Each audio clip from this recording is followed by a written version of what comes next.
What a farce! What a farce! Half an hour.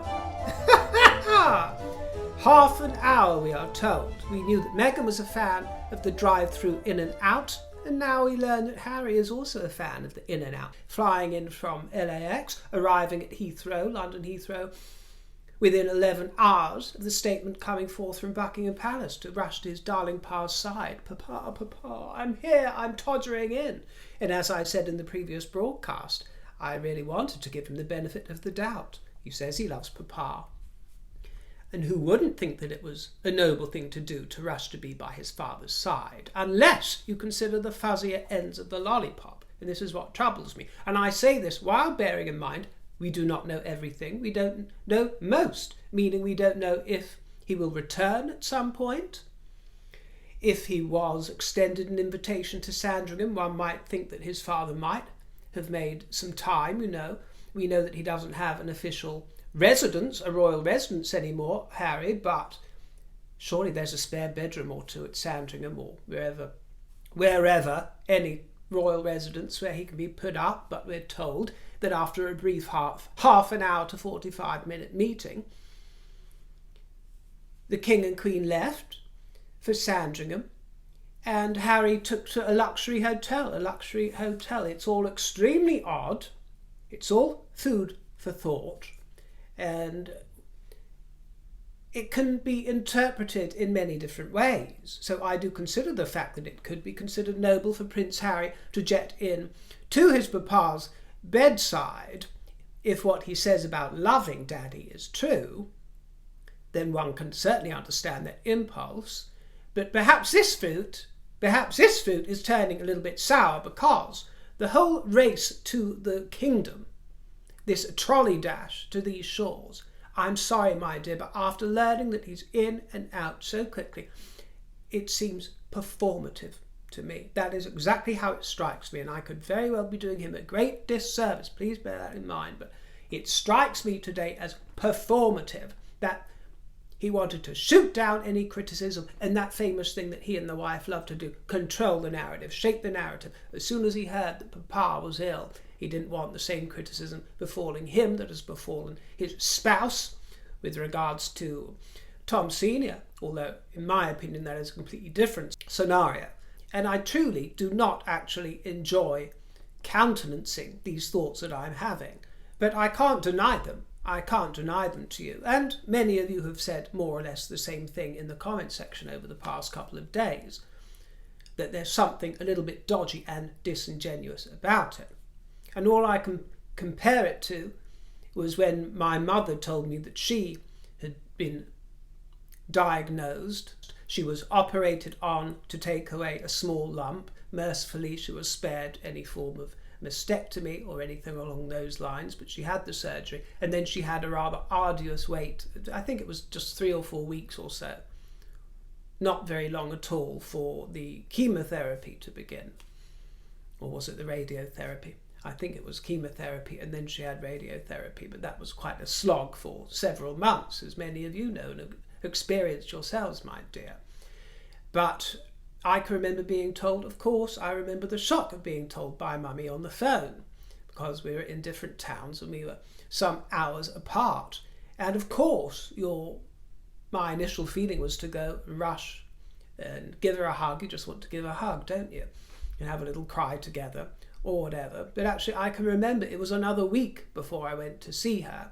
And it wasn't because I don't care about her. It was because there was nothing really that could be done at that moment.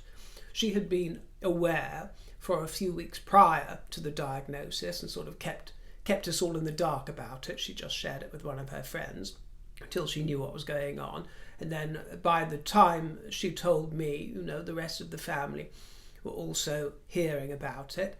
And she had others that were present. She didn't need any immediate care of any kind or company for appointments and this kind of thing. And so I didn't see her for another week.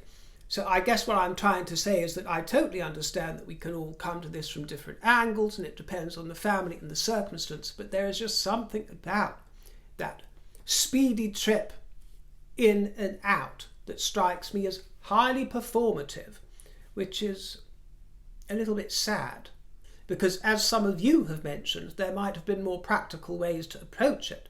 And I'm not saying that he didn't try this angle on the phone to his papa when papa broke the news, but he might have said, well, how can I really be of help? What is the most practical time for me to come? Because surely there must be some way that he could have been brought to the kingdom to spend more quality time with his father as his treatment progresses. We all know the king is an extremely busy man, but it doesn't sound like anything was going to stop him for coming for this very brief visit. And why did nothing stop him? Because as much as Charles would have loved to see him, he would have totally understood and maybe even preferred it if Harry had waited until he could spend more quality time with his son. Do you understand what I'm getting at, my dears? It's just odd and farcical. It makes one question whether the visit was really to make Charles feel better and supported, or to make Harry feel better and look better for supporting him. Because if he wanted to be a real tonic to the king, then he might bring Prince Archie and Princess Lilibet to spend time with their grandfather too, which he may go on to do in future. But as you know, we have been told that the prognosis for the king is good in an unofficial capacity. We've been told this, and also in an official capacity we have been told that His Majesty intends to return to work when he's able to. So one can assume that there is no immediate need to rush and scramble up the rungs of the ladder of the line of succession. When Prince Harry arrived at London Heathrow, he was greeted by a throng of photographers haunting the scene. Of course, his arrival has been headline news here in the kingdom. It's made all the front pages. So again, it muscles in among all the king's good publicity of goodwill. And he was driven by a marked police escort, of course, only in style. Actually, I thought one of his bodyguards was Celine Dion when I first caught sight of her. I thought that was Celine Dion, but no. And eventually he arrived at Clarence House at 2:45 p.m. and todgered his way in. Well, I fail to see where the same concern has been over the past 4 years. This is what's puzzling me, and this is the quiz. The last time that Prince Harry was in the same room as his father was at the coronation. And even then, time spent together was negligible to nil, wasn't it? He just todgered in, mumbled his way through God Save the King without much enthusiasm, and todgered off. And over the last 4 years, Harry's father has watched as the late Duke died, as his late mother suffered terribly and then died, and the entire family was put through the ringer. The Commonwealth was damaged, and the king accepted the heavy burden of sovereignty, anointed as king of 15 realms. And throughout all of this time, throughout all of that 3 or 4 years, I forget what it is, his son poured scorn on the flames of wrath and revenge throughout all of that time. Please, boys, don't make my final years a misery. Do you remember that line from Spare, uttered by the king? Please, boys, don't make my final years a misery. Well, I think that the king used that pluralism of boys to keep Harry sweet, and I think we all know to whom Please, Boys was actually directed at. But Harry has ignored that plea so far, hasn't he? I'm sure Prince William might have his faults, but having been through the same grief as Harry, he has never resorted to mudslinging, to disloyalty, and to betrayal. And if Harry felt under pressure as a spare, then the pressure on William as a future king must have been utterly intense, pressure on stilts. While at Clarence House, a helicopter arrived at Buckingham Palace just up the road and round the corner three minutes later. And there was this half an hour, 40-minute meeting, and then Charles and Camilla coptered off to Sandringham in Norfolk, where he's undergoing treatment.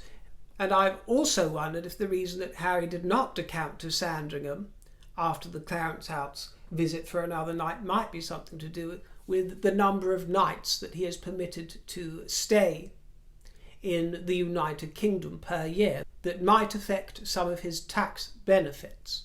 The Mapley Motseys were also seen leaving Clarence House, so it sounds like Princess Beatrice and Edo had been in to see Uncle Charlie.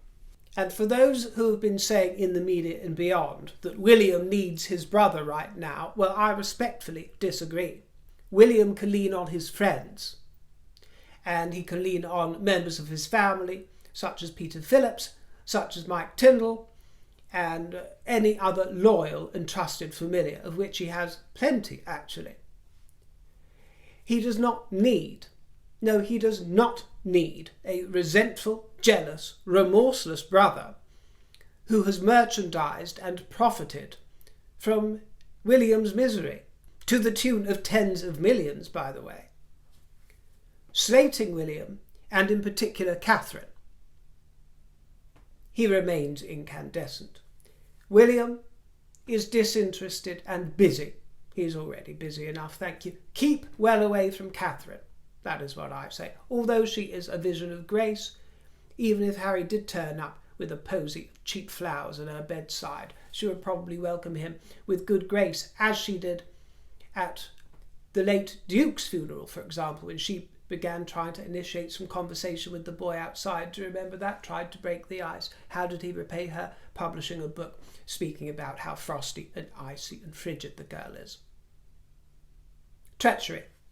And I also note that people have been saying that Harry might now have time to reflect and think about what's important and reconfigure his priorities as he's zooming over there. Well, I have to say that I have never seen one iota of that sort of self-reflection in Harry. I actually have come to the suspicion that he is unable to process that kind of self-awareness. He can and and dance around totem poles to find the answers to the meaning of life as much as he wants and go inwards, but he doesn't seem to be able to admit when he's wrong, does he? Especially in relation to the way that he has portrayed his family. I don't think we are ever going to have some kind of mea culpa moment, which is really what is needed. He expects it to come from the King and from William and from Catherine. I don't think so, my dear. And I don't expect it from Harry. It is rather a stalemate.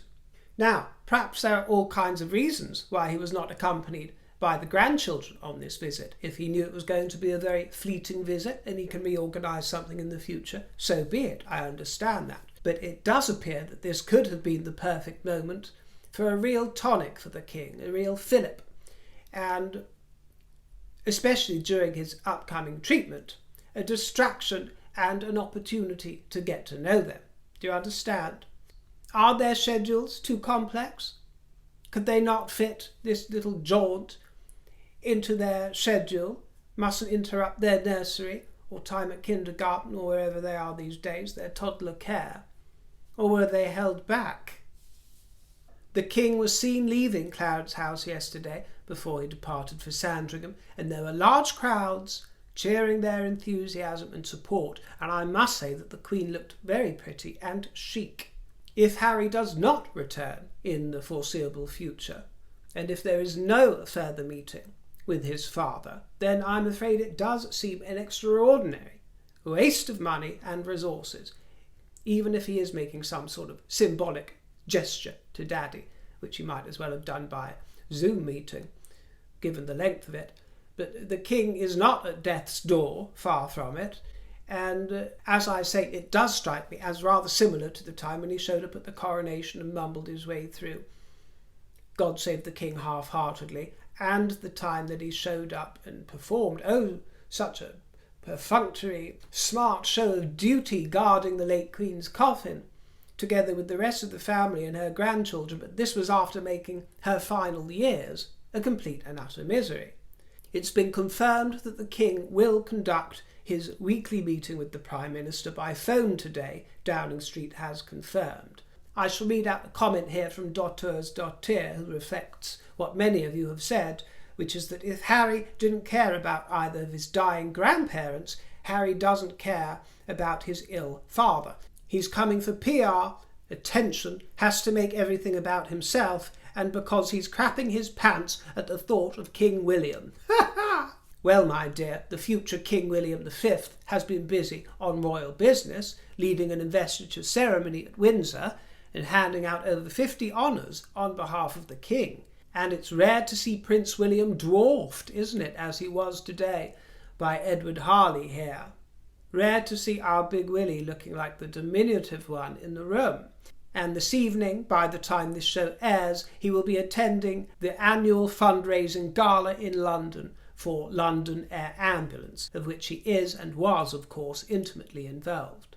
Naturally, we will be seeing him deputised for the King on various occasions in the coming months, but it is my understanding that he is taking next week off because it's half-term here in the kingdom and he wants to spend time with the children and, of course, with Catherine convalescing. Well, thankfully, we have the presence of a royal who truly understands how to channel the royal spirit and bring a smile to our face, and that is the Princess Royal, dear Anne, who undertook 4 royal engagements yesterday, and they began with an investiture ceremony at Windsor, and then Her Royal Highness travelled on to Nottinghamshire, and it was rather enchanting because she was wearing the late Queen's hand-me-downs.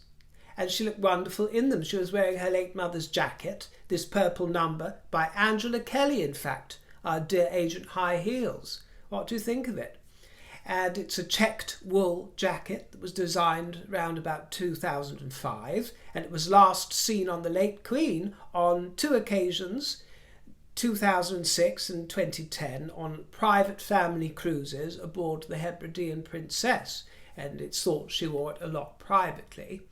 And Princess Anne matched it with Kinky Boots by Fairfax and Favour. She was visiting a care centre as part of the primary care network, and this was in her capacity as patron of the Royal College of Occupational Therapists, and she also took time to pop into the woolmaker G.H. Hurt and Son in Chilwell, which makes shawls for royal babies, amongst other things. They're a lace knitwear manufacturer, and in fact Anne herself, along with Charles, wore the shawls when they were babies, as did Prince William, amongst many other royals. But when he was introduced to the world on the steps at the hospital, he was wearing a shawl made by G.H. Hurt and Son, and the tradition did indeed continue with William's offspring. And on Monday, Annie Royal was in Devizes at St John Ambulance at the unveiling of a dedication of a new community response vehicle. And the volunteers that were at the ceremony said they were absolutely delighted to have her presence. The chair of St John Priory Group in Wiltshire said, "I am delighted that the Princess Royal, who works tirelessly to support our charity, was able to join us today for the dedication ceremony. We are truly grateful to her for all she does." And today the Princess Royal made an appearance at the Defence Explosive Ordnance Disposal Training Regiment in Bicester. Oof, that's a mouthful. All these places are a mouthful, I've got to tell you, my dears, but I try my best. She is Colonel-in-Chief of the Royal Logistical Corps, and she was greeted by a protection doggy. Isn't that cute? And she wore a red coat. Isn't it delicious, these bright colours? She seems to suit so many different colours, she really does. And she wore the Scout Knot brooch, which contains rubies and pearls, and the pin badge for the Royal Logistical Corps. She was stunning in this scarf and shiny boots. Jade King left a comment in response to my comments on Poundbury and modern architecture, how I loathe most of it, and I love Edwardian, Victorian period architecture, basically anything other than the modern period, with a few exceptions.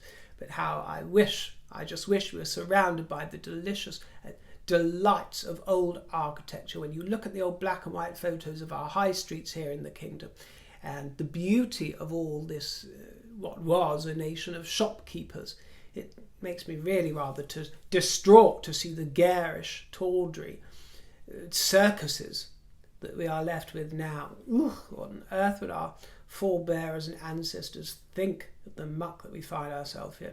Not everywhere, but you know, it's rife up and down the kingdom and growing and expanding, as are all the ugly houses springing up. And beauty matters. This is the thing. It's not just the aesthetic point of view. Being surrounded by a sense of beauty, gorgeous buildings, living in them, however humble, however small, affects one's own psyche and one's own appreciation of the world and one's experience as one goes through the world. And I mentioned Poundbury, the King's project, and I heaped praise upon it.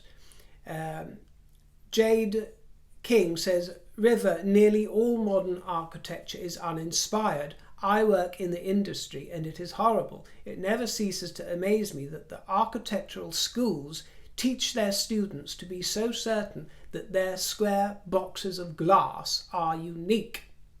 And I wanted to read that out, Jade King. Thank you, my dear, because I have every respect for architecture and architects of the modern age because I know hundreds of them, because I worked in the industry for a couple of years. And I spent round about 2 years, this is going back some years now, but I spent round about 2 years assisting a celebrated architect at the very, very top of the pile. They are known as star-architects, these kind of creatures, and to put in perspective, and I was working very closely alongside this architect in the capacity as an assistant, or EA as they are known, executive assistant, which means basically working 24 hours, 7 days a week, running their life.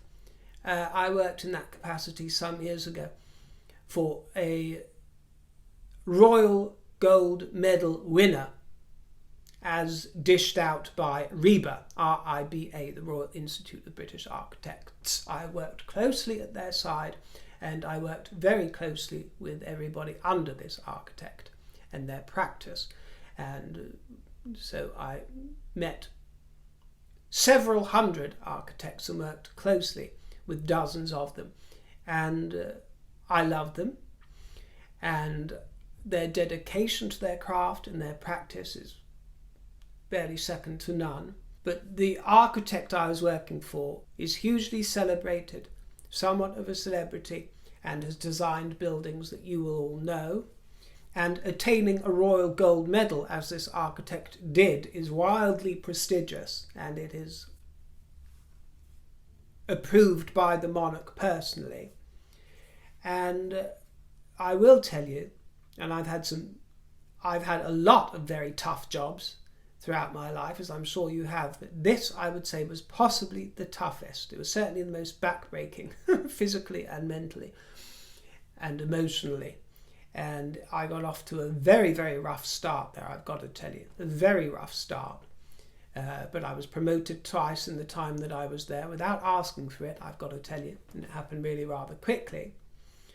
And it ended up being the absolute making of me, I've got to say, with regards to my character and my stamina within work and my work ethic. Because I couldn't afford to leave this job, even though I loathed it for a very long time. In fact, I loathed it all the way through. But the one thing that I adored about the job was my relationship with the staff. And the staff was split up very vividly into the junior architects and the main architects, the project architects, who were all fabulous, loved them all so much. Then you had the management team. And the management team I managed to play along with. They all absolutely adored me, no matter management, principal or juniors. They all absolutely adored me, I will say. But the management team, most of them were highly toxic. And there was this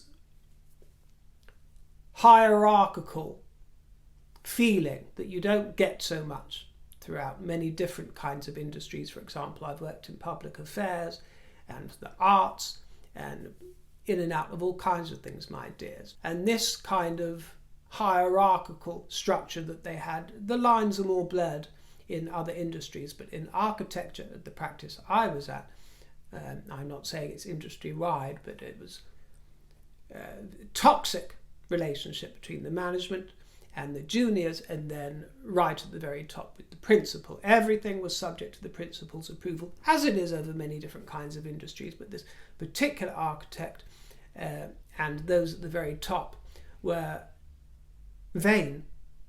vainglorious and arrogant. And I bring that up because you mention it. You say, it never ceases to amaze me that the architect schools, the architectural schools, teach their students to be so certain that their square boxes of glass are unique. Well, the arrogance and vanity that I witnessed was off the scale, and as celebrated as the architect that I worked for is, I will tell you, my dear, buildings of theirs go up all over the world, and every single one of them almost is hailed as a marvel of design. And everyone crawls over hot coals to heap praise on this particular architect. But in my humble opinion, I thought that their work drained the energy from every single landscape that it went up in. Drained the energy of the local vicinity. It was an energy vacuum. It looked out of place, and every building this architect was responsible for, in my personal opinion, is downright ugly. Ugly. And it was only when I dared to say it to a few people after I'd been there a few months and really tried to reevaluate and consider my own taste, try and get my head around it. Eventually I piped up and found that behind the scenes quite a number of people agreed with me. And I have no doubt, and I think it's already happening anyway, but I had no doubt at the time that in the passage of time, people would be scratching their heads and wondering how on earth planning permission was given and how consent was given to these utter hideous blocks, these eyesores that in the moment are considered works of modern genius. But just a few short years later, people are wishing they were never built, that they would be torn down, and communities are wondering how they ended up with these disgusting eyesores in front of them. But I will round off just by saying, because I didn't make it clear earlier when I mentioned the rest of the staff, I adored the architects. I'm not talking about the main star-architect, the principal, but the staff, the rest of the up-and-coming architects and the more senior ones. I absolutely adored them. And by the time I left, they were family to me. They were family to me, and we were so tight in a way that I never imagined when I first arrived there, because I hadn't worked in that industry before. I didn't intend even to work there. I had rolled up because I'd been introduced to the architect via a mutual friend in the art world, and I was to do a little bit of curating and a little bit of helping with party hosting, just casual light work, but ended up taking on different roles there, various different roles while I was there, and getting to know them all so well. As I say, it was very, very tough at first, the toughest I can remember, and I've had a lot of tough jobs, but it was very tough, hard going, draining, but so rewarding. Finally, it was so rewarding. This is a message to any of you who might be working a job that you loathe, but I put everything into it. It was not so much the workload. I'd had tough workloads before, but it was dealing with the toxic characters and trying to keep an equilibrium, because I was the sort of go-between between the general staff there. You know, I wasn't an architect, no interest in architecture. I was the link between them and the management and the principal. I was trying to counterbalance all those different kind of personalities and their wants and needs with the rest, and going as a go-between. And I really had to develop my Mary Poppins personality of firm but fair, and I did. And everything was spit-spot by the time that I eventually resigned. But I've got to tell you, my first few weeks there, I had a run-in with one gal. I mentioned her in a broadcast many, many months ago, maybe even a year or two ago, but she was a Megan kind of character, charm personified to begin with, would light up a room with her smile. Very beautiful, actually, she was, but I didn't know that she was completely and utterly nuts, had all kinds of weird issues going on. And she made my life hell for the first few weeks, and I found it hard to find a sympathetic ear. I didn't think I'd ever make friends with anybody there. Well, by the time I left, they were all like family to me. They all adored me, and it was absolutely, completely reciprocated. And it was very rewarding, and I left with a huge smile on my face and no regrets, and I'd really learned something, and I knew that I'd done a good job. So I throw that in there to say that although I might appear to be slagging off the profession, I have every respect for the profession and the craft and for architects. It is the culture of the star-architect and stroking the ego of the star-architect which is the toxic thing, and the management that can surround them. And that is how you end up with a bunch of great big ugly fucking buildings all over the world. However, I will read a comment from Daisy Miller in response to my praise for Poundbury, because she has some criticism for it, so I think it's important to put it in perspective. Daisy Miller says, Poundbury isn't great, I'm afraid. The parking is terrible. No road signs or marking. You can't tell where roads stop or pavements begin in some places. And to be honest, River, my fruit, I'm a lady decorator, and the final phases are not great. Paper houses. I wouldn't live in one. I'm really sorry. And you wrote 4 pair emojis. Thank you for the pair emojis, my dear. And thank you for your comment, because there I am heaping praise on Poundbury. I had heard some wonderful things, including from residents about it, which is where I got my information. But I haven't been there. I haven't been there, and I haven't looked in one of their houses. And it sounds like you have. So you've got more insight than me, and I appreciate you giving that balance to the conversation. Thank you. Do any of you live in Poundbury? I know we've discussed it before. Do remind me, won't you, if any of you actually live in Poundbury, and tell me what you think about living there. And we will end with a message from Lucy Goodrich, who sent me a tip jar treat, as she has done a few times over the last couple of years. Thank you very much, Lucy dear. You are very kind. And she says, Dear River, I am distressed to learn of the King's diagnosis and want to tell you why he has great significance to me. When I was in England for several weeks in July of 78 to be a bridesmaid in a tiny village church at Hatton, Leicestershire, Loughborough, I attended a polo match at Goodwood. Actually, Goodwood is the race course where I won my first ever bet on a horse. Sorry to interject, but you say the Prince of Wales was playing. We had wonderful proximity to the players as they dismounted after the game, and I got a lovely photograph of him. I was politely distanced, and I trust I was not intrusive. River, Charles was and is a beautiful man, so unique and distinctive to look at, so jolly and self-deprecating. He is a marvellous man. We are not far apart in age. I feel we grew up through the same world events. I will light a candle and say a prayer for his sure and complete recovery. Having nearly all English ancestors, he is family to me, your enthusiastic follower. And that was one of many messages that I have had from people who have had similar experiences and run-ins. It's amazing how many people have, and how many people do sing His Majesty's praises, full of goodwill. And that is how we will progress, isn't it, my dears? Thank you, Lucy, for sending me a tip jar treat, and to any of you who might do the same, please do leave me a lovely comment, and I will see you in the next broadcast. Take care, my dears, and toodles!